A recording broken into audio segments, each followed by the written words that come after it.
Bloomberg Audio Studios. Podcasts, radio, news. You're listening to Bloomberg Businessweek with Carroll, Massar and Tim Stenovec on Bloomberg Radio. We talk a lot about metaverse, high-tech stuff, but sometimes we talk low-tech and we talk mac and cheese. And why not? Is the thing. They're all good. They are all good, and they can sometimes take you unexpected places. Can you build a dream on mac and cheese? I was trying to think of what the European equivalent is to mac and cheese. It's not. Do you it's guys not such a big mac thing. And cheese? No, we do, but it's not quite the same not scale. good mac and cheese? It can be good. I have asked people to bring me back boxes of it from the US before. We do it well here.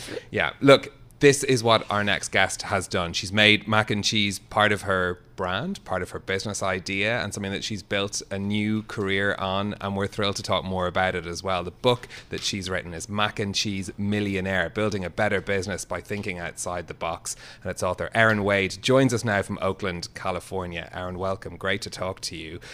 You went from restaurants to law and back to restaurants. Talk us through that process and how you ended up becoming, the queen of mac and cheese. Sure. So, I began my career with a huge passion for food and had, cooked in restaurants, but found that it was a really dead-end job. The pay is low, the treatment is not great. So I just did not see a future for myself. So I decided to go to law school and do what, generations of lost people with no direction have done and become a lawyer. But I didn't love it. So I actually got fired. Turns out you're not good at what you don't like doing. And I decided I wanted to create the restaurant that I wish that I could have worked at. So not just was it a love of my family recipe of mac and cheese and wanting to bring that to the market, because I just didn't see that being filled anywhere. There was like pizza restaurants, barbecue, but not mac and cheese. But I really wanted to focus on how do I create the kind of workplace that I wish, the kind of restaurant that I could have worked in, and what do I need to do that? So what in particular did you want in terms of making it the place that you wanted to work at? What was it that needed to be different? My book is filled with a lot of trial and error. I think the truth is I didn't know. I knew what I didn't want to do, right? But sometimes it's harder when you haven't had the example set of what you do want to do. So I found that it really came down to three things, which was communication, collaboration, and collective success. And I'm happy to give you examples of, ways that we did all those three things. But that I found was really the secret to our success. And, not only in an industry where the average tenure is, less than 90 days, our average tenure is 2.5 years, but our profitability was in the top 1% of restaurants. So I'm really, proud of what we achieved. Yeah, because look, it's a difficult business to get into, and I think if you're going to make a leap of faith into something new, you didn't perhaps pick the clearest or the easiest path to do that. Talk us about getting the first homeroom started. I mean, haven't you seen the statistics about restaurants that most fail in their first year? I mean, it's daunting. But anyway, go ahead, because it's tough. No, they do. And I mean, I think that's why actually it makes for such a great business book, because, if we were using these techniques successfully, I mean, it is the hardest industry to make it. So, I really think these ideas can work anywhere. But yeah, I mean, it's crazy. I mean, banks won't even give you loans because it's considered, your odds are better in Las Vegas than investing in a restaurant. But I do think that with sort of, by using these techniques, I think people in all kinds of businesses can beat the odds. Talk us through the first few months of that business, though. At what point did you know that you were onto something and that was going to take off into something that of course it became a cultish hit? Yeah, luckily we were packed from, day one, and I really credit it to, frankly, just having an exceptionally good quality product. So, at most restaurants, if they have mac and cheese at all, it is a side dish. It's something that is not paid very much attention to. And for us, this is really the main thing. So, we made each one to order. We used my family recipe. We put nearly 1/4 pound of cheese in each portion. So, it's incredibly cheesy. It's fresh. It's made with love and care. And and that makes a huge difference versus sitting in a vat somewhere. So I think people were very, very obsessed with the product from day one. But frankly, I think also what we did is like created tremendous value surrounding the experience, because I'd worked a lot in fine dining, but something that I thought was really lacking in a more casual setting is like, great design and great service. Those things don't need to cost more. They just need someone to care more. And so, I think that people's perception of value of getting to sit in this really beautifully designed space, getting, some of the best service that they've had in a restaurant while eating, the best version of mac and cheese they've ever had. It's just a winning combo. I have to say, there's a restaurant in our neighborhood, a local one, family run, and they have an incredible mac and cheese, and we will go there just for the mac and cheese. And there used to be a place downtown, I don't even know if it exists, but that's all it did. And great, cast iron skillets and any kind of like varieties of mac and cheese. It is like just that food that we just love. What's one of the biggest, I don't know, what was one of the biggest moments in this process? I feel like everybody who started a business, especially in the restaurant industry, we've all seen The Bear and loved it. But I do wonder where you were, I don't know, it was either just a huge learning experience, whether from your team, from your workers, I don't know. Tell us. I have to say, we used a lot of like really interesting techniques to engage people in the business. For instance, we're an open book company, and so share our financials and teach financial literacy. And I think that was a huge aha, right? It like really unlocks people's like potential and power to understand business in a deep way and to feel like they're part of something that's bigger than themselves versus just showing up every day to cook. So, I'd say that's one moment that I'm incredibly proud of. But another is that we used all these techniques of, we had a lot of different tools to be communicating, collaborating, and we actually came up with a solution to sexual harassment, which our staff was experiencing. And I wrote a viral piece in the Washington Post about it. It got adopted by the EEOC. I went to Washington to go testify about it. And it's now used by restaurants and bars all around the world. So, I think that also, frankly, when you tap into the power of a workforce, we were just a small restaurant, but made a difference on a global scale. And I think, I'm incredibly proud of that. But talk to us a little bit more about that. Like how you came to realize that something needed to be done differently. I think it's safe to say that most women have had some degree of sexual harassment, some that is quote unquote harmless. I don't even know that I should use that word, that I'm probably going to be spacked by my sisters. No, I know. But I guess where we grow up and just are like, okay, I got to get through because I love my job. I want to keep going, that kind of thing. And then there's ones that, nope, you're going to court because somebody has to pay for something. But tell us about how you approached it and you knew you had to kind of maybe change it or have some kind of impact, and why.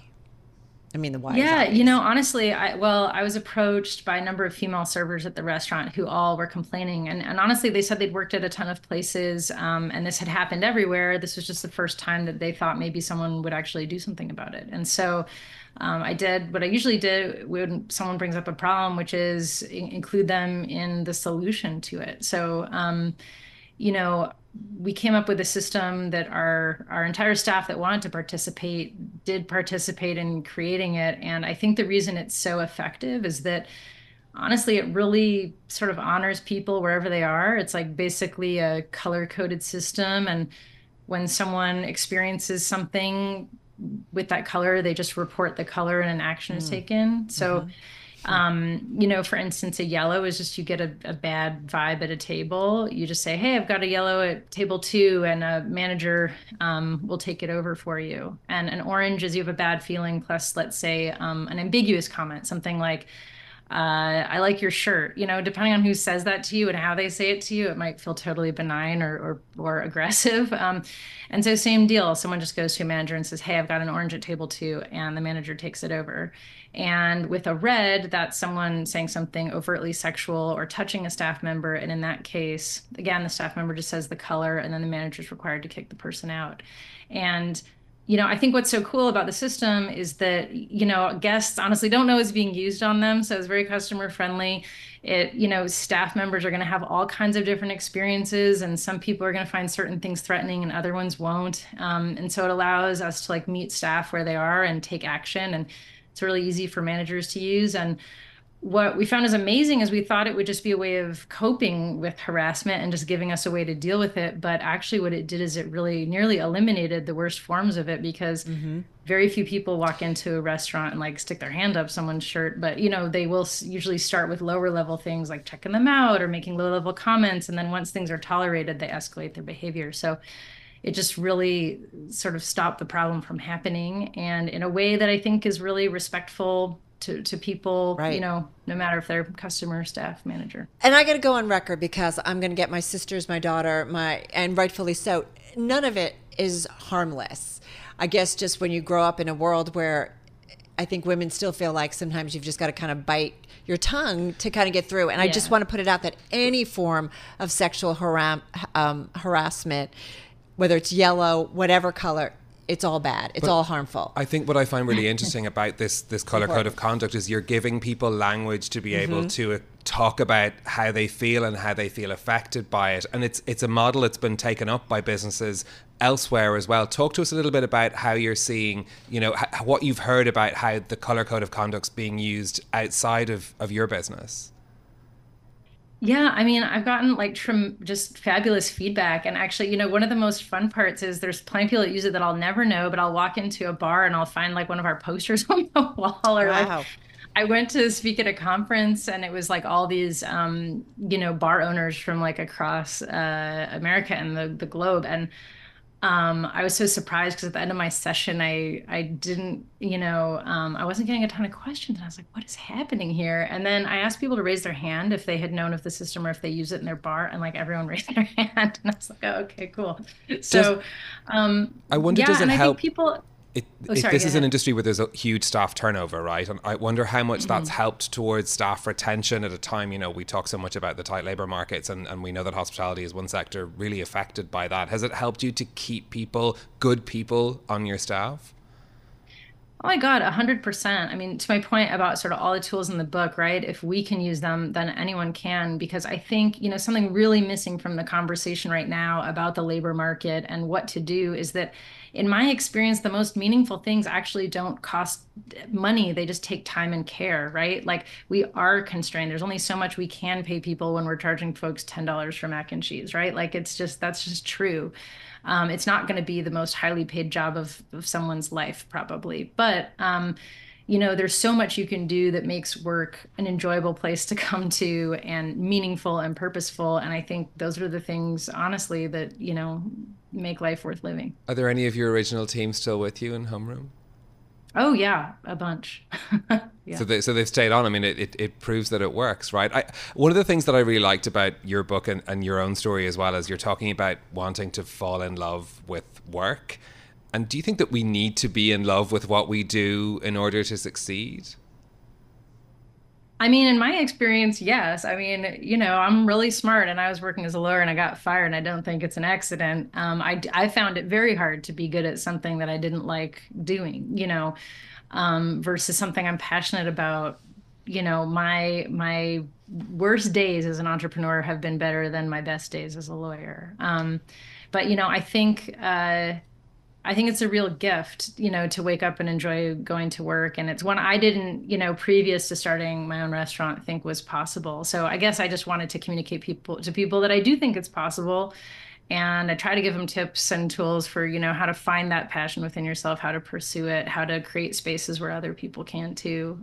Because I think, honestly, we spend more of our lives at work than in almost anything else. And if we don't enjoy it, like, what are we doing here? I would certainly say yes. It's one of the pieces of advice my dad gave to me growing up, like find something you love to do. And I remember my first job in journalism. I had to be in it like the wee hours, made maybe $15,000, had to borrow money from my father and mother to buy a used car for $4,000 so I could get into New York City because there was no mass transportation.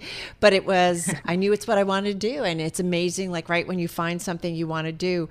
Having said that, you also write, to create anything new of value, you always have to be willing to fail upward, to make mistakes and get a little better every time. This philosophy had worked for you, for me, with everything from adding new menu items to refining management philosophies, but something about experimenting with people's safety at work felt too important to fail upward.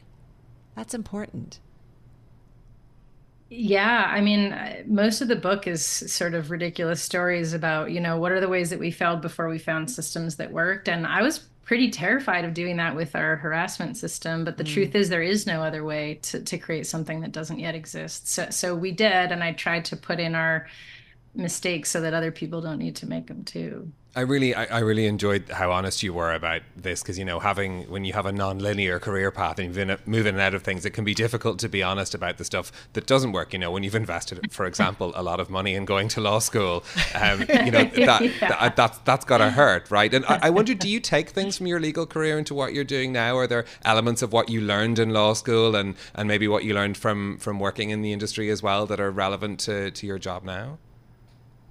Actually, one of the most helpful things that I took from my legal career into being an entrepreneur was actually how we deal with discipline. I had been really interested in this question because I feel like it's pretty ineffective in most workplaces. And I had worked all through law school at a district attorney's office, actually at Kamala Harris's office when she was DA of San Francisco.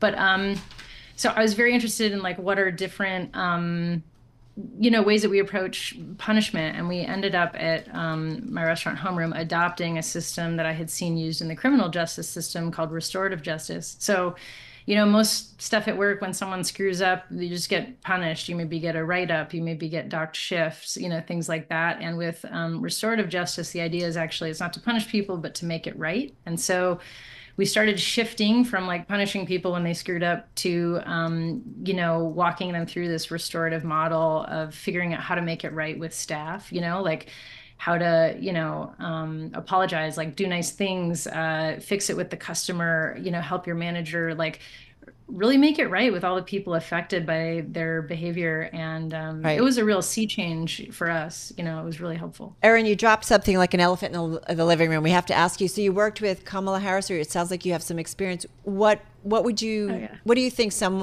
our audience, in your experience with working with her, or dealing with her, or talking with her, that you think is worth sharing? Oh, gosh. I mean, I do think, she was, I had worked for her because I was really drawn to, she was doing stuff that at the time was considered pretty out there. And, so yeah, I have tremendous respect for her, and, fun that she's running for president right now. So I guess I'd just say, I think, I really respect that she has tried things that other people weren't willing to do, frankly, at the time. I don't think she gets much credit for that. But she's an innovative prosecutor, and she's good at what she did. Well, be sure to keep us up to date on what you're doing with Homeroom, especially if you expand it out and grow. And we love talking to certainly small business owners, but your path has really been an interesting one. And thanks for sharing it. Erin Wade, chef and entrepreneur. I guess I can say also lawyer, or former lawyer. Her book is The Mac and Cheese Millionaire, Building a Better Business by Thinking Outside the Box, joining us from Oakland, California. All right, we're going to get back to a topic that is something... Billy, thank you. A topic that we have talked about a lot in the last 24 hours, it being Climate Week here in New York City. We have the UN General Assembly underway, but climate was a big topic of discussion at our Bloomberg event yesterday, the Global Business Forum, and also the Earthshot Prize Innovation Summit. And we're going to continue that conversation because there's a new study out from Deloitte. Yeah, right. This is the 2024 CXO Sustainability Report from Deloitte, and we've got Deloitte's Global Sustainability and Climate Practice Leader Jennifer Steinmann here with us in studio. Great to see you, Jennifer. Thanks very much for coming in to talk to us. This is an interesting time to be thinking about how C-suite executives are thinking about the issue of sustainability, not only because we're looking ahead towards a US election, but also we're in this kind of a very interesting moment economically as well. I mean, what's the kind of top line out of your report? Is this an issue as prominently being considered at that level as it has been in recent years? Absolutely. It's such an interesting study. Third year running, 2,100 CXOs surveyed across 27 countries. And given the backdrop of what we're facing currently, it would be interesting to look at the trend over 3 years. And what we're seeing is that this is still a top of mind priority for CXOs. What are CXOs? So C-level individuals. Oh, so okay. It could be a CEO or I am not going to be honest to say I guessed. Throw in a little bit of jargon there. Right? I didn't even guess. I'm like, what are we talking about? Okay, so what's interesting is we talk about this all the time, that when certain things get to the C-suite level, whether it's technology, whether it's, we talk about the CFO now, it's not just about earnings reports. The CFO is very involved in strategy. How do we spend money at a company, working with the CEO? So you're saying, or whether it's, personnel issues, whether it's equality, diversity. We've seen the ramp up, we've seen the dial down on that. What about sustainability? Do we, has it been consistent, or do we see it kind of waver sometimes depending on the priorities of what the C-suite's all about? Over the last 3 years, it's been a top 3 area of priority, which is really interesting. So we see it flip-flopping a little bit, but always in the top 3. Right. And this year, there were 2 areas that were ahead: economic outlook, which makes sense, and then also technology, and read into that AI and data, some of the topics you've been covering before this. And so those things are integrated, but really high priority.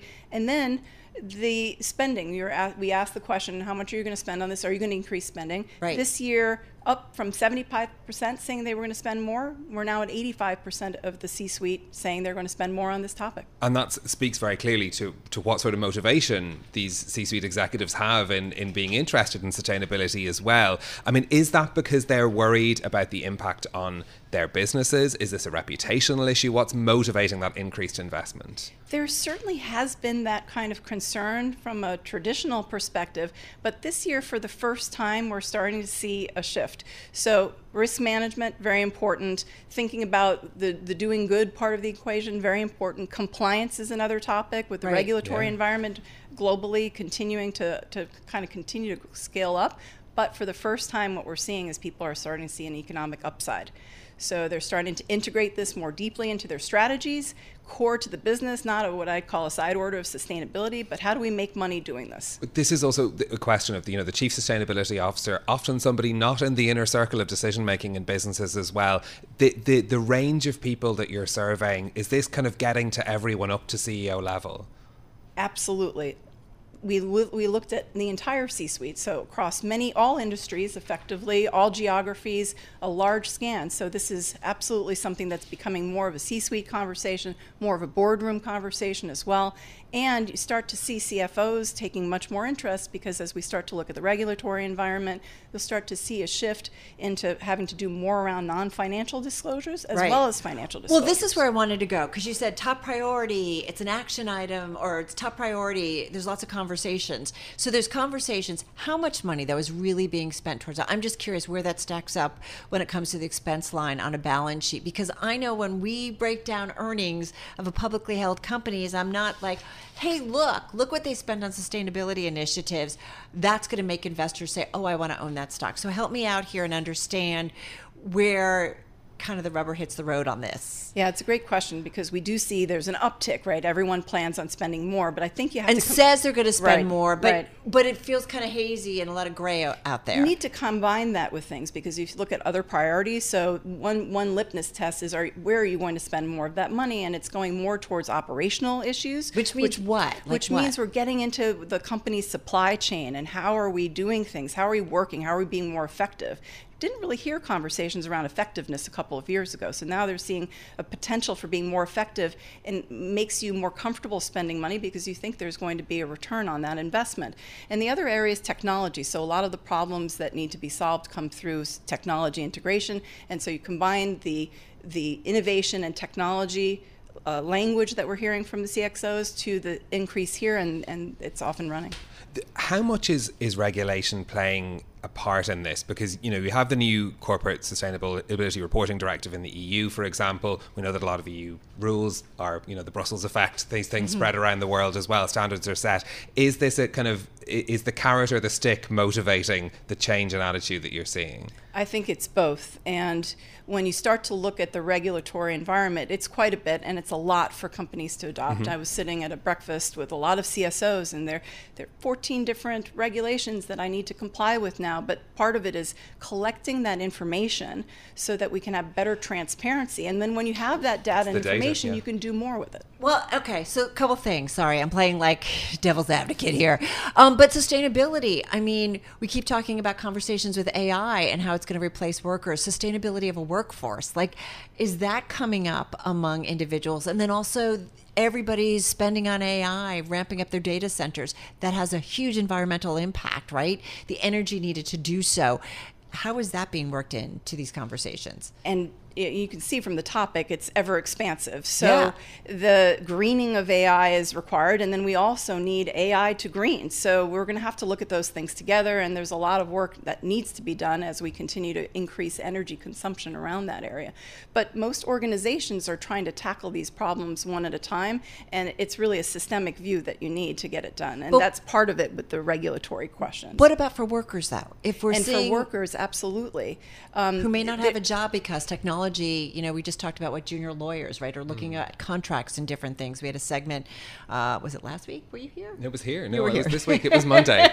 It's Wednesday, Carroll. Monday feels like this is the kind of week it's been, right? Yeah, what a week, huh? But I do wonder about worker sustainability. And it has to be included. When you think about the broad definition of sustainability, workers are included. In the study, we looked at workers as well. We also have another study where we looked at the job impact of the transition. And we need to look at that collectively because jobs are on the line, not just for technology, but sustainability as we look at it. But there's optimism too, because there's so many new jobs being created with the new sustainable economy. And you start to think about not just what are those jobs, but how do you do a just transition so that as many people can have access to those opportunities as possible. So that's the optimism. How much fear is there among C-suite executives about what a changing climate and everything that's coming with it is going to affect their businesses? Well, it's interesting because we've seen optimism go up. And I actually think if you look around New York this week, there's so many more businesses involved. Every year it ramps up. So we're having a lot of conversations around the business side, businesses taking action. So when we looked at the study, there's 90+% optimism around we can have a positive impact and also generate revenue, which leads to jobs. 20 seconds left. Does it matter who's in the White House with all of this? No. This train has left the station. Most organizations have decided to do this, and not just in the United States, but globally. Well, this is what I think is important. You mentioned, I feel the U.S. is taking cues from what's going on in Europe in a big way when it comes to sustainability and greener initiatives. And then if you're a global company, you have to be able to operate. It's a massive market. Exactly. You need to obey the rules. Jennifer, so great to have you with us. Thank you for taking us through the details. Jennifer Steinmann there, who is Deloitte's Global Sustainability and Climate Practice Leader. Really interesting to dig into this. It's Climate Week. We're talking about sustainability issues. This is again coming back to the business case has been made. Is everyone seeing it? Is it feeding through to investors? Yeah, absolutely. And you do feel like it's not just a case of doing well, doing good if you think about it in terms of choices made by executives, but it's really just the business case being there. It just makes sense in terms of where the world is going.